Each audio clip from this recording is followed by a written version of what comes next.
waliwo empiso buli luvannyuma lwa myezi 6 ekozesebwa okuziyiza obutafuna kawuka ka mukenenya naddala abali mu bulabe bw'amaanyi kati nga abagalana olumu omu abeera n'akawuka omulala nga takalina mu luzungu kye tuyita discordant couples oba baneekolera jange abavuzi b'ebimotoka eby'engendo empanvu ebika bwe bityo abamu ku bamaama abali ab'embuto. So gavumenti erina entegeka gyeteekawo okulaba nti tukolagana n'abatuwa obuyambi tulabe nti eddagala ly'empiso lino ligenda kuteekebwa mu malwaliro naye nga lino ddagala si kugema. Eddagala ly'empiso lino si lyakugema, lyakuziyiza buziyiza. So kitegeeza bw'olifuna bwe wayitawo myezi 6 olina okuddayo n'olifuna. So kyekyo ekikwata ku ddagala ly'empiso. Female compared to men. And the UNAIDS country director touched it a bit. There are again a number of factors. First, it is the biology. Biologically, the women are different from us. It is even worse if it's a younger woman, because biologically she's more vulnerable. But the way the biology of the woman is created is such that, especially if you've been engaged in sexual contact, it's likely that because I don't want to go into the science of HIV transmission, but the HIV virus looks for the white blood cell counts. It's a very interesting. It attacks. It is like the army coming and attacking the barracks of a country. That when you go to a neighboring country, you say, where is their barracks? And that's where you hit. So that's what the virus does. And some of the cells within the body are located in those. In fact, for the male, do you know why we advocate for circumcision? The male's skin has lots of those cells, and again, that is where the virus goes. But largely, going back to the female, the prevalence is higher. 1, because of the biology. That makes them even more vulnerable when they are younger.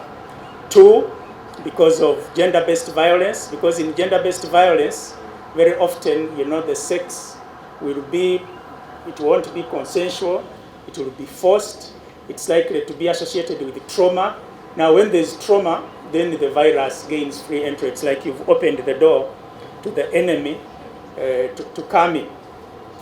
In transactional sex, like I said, abasajja mu pillars zaffe 5 tubataddemu be basookera ddala. Twagala tukwate abasajja tubeere nabo tubayigirize, kubanga abasajja be bagenda eri abakazi kyekitera okubaawo. Be basaba abakazi okujja gye bali, be babafunyisa embuto, oba bato oba bakulu oba bakadde, abasajja mwebali mu kintu kino.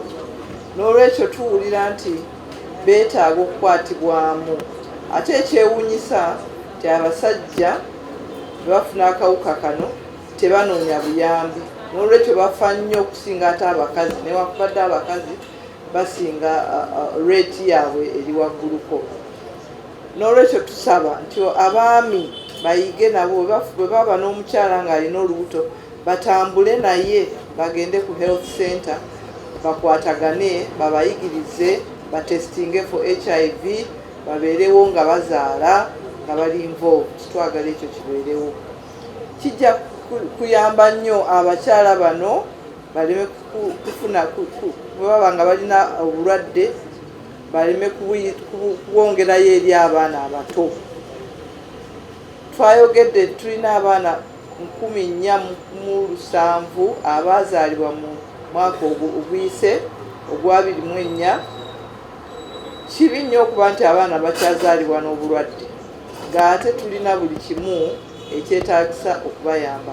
Omukyala alina olubuto asobola okufunyisa omwana we obulwadde buno mu ngeri nga 3, ng'akyali mu lubuto, ng'azaalibwa oba ng'ayonsa. N'olwekyo bwe tumuyigiriza ng'akyali mu lubuto balina eddagala lye bamuwa, n'omwana bw'azaalibwa alina eddagala lyaweebwa asobole obutafuna bulwadde buno. Era tulabye bangi nnyo abazaalibwa omukyala alina obulwadde naye ng'omwana tabufuna. Has been and still continues to be a thorn in the side of the national HIV and AIDS response.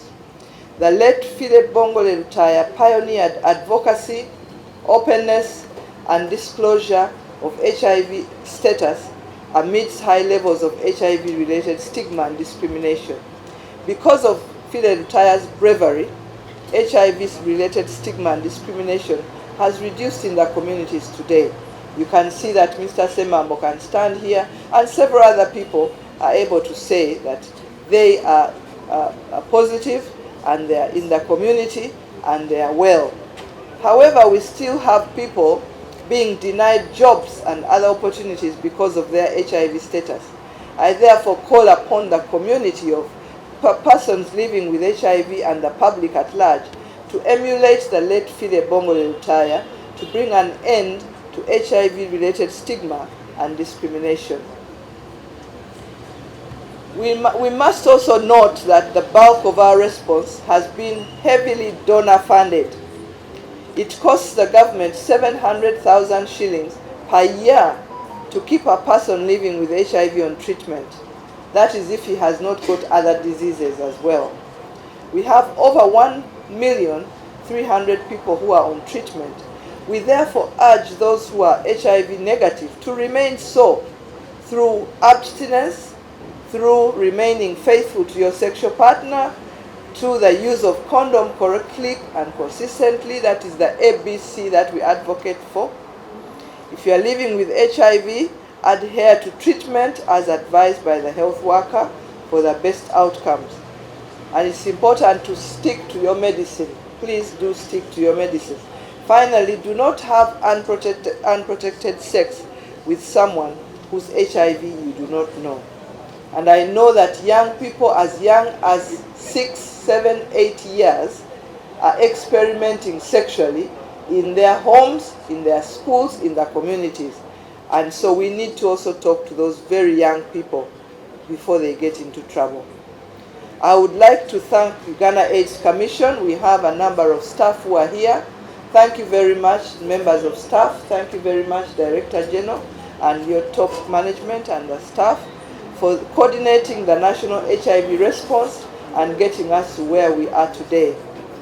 We want to thank the AIDS development partners for their support to the Uganda government. I thank the various networks of people living with HIV.